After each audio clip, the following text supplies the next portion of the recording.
এ মধু নিবেন গো মধু, মধু নিবেন গো মধু, সুন্দরবনে খাঁটি মধু।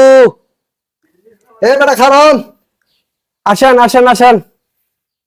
এ বেটা খারন, মধু নিয়েছেন? ভালো হবো তো? ভাই খাঁটি হবো খাঁটি হবো। কত করে কেজি? কেজি 1000 টাকা কেজি। এ ভাই একটু কম রাখেন।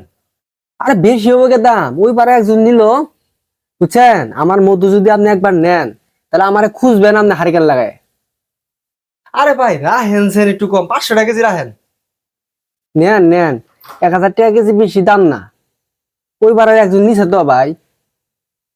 আরে ভাই রাহেন রাহেন, 500 টাকা কেজি রাহেন। আরে ভাই আমি দিবার পাম না 500 টাকা কেজি, আমি দিবার পাম না, আমি দিবার পাম না 500 টাকা কেজি। না রে ভাই, আমি দিবার পাম না, চিনির যে দাম বাড়ছে।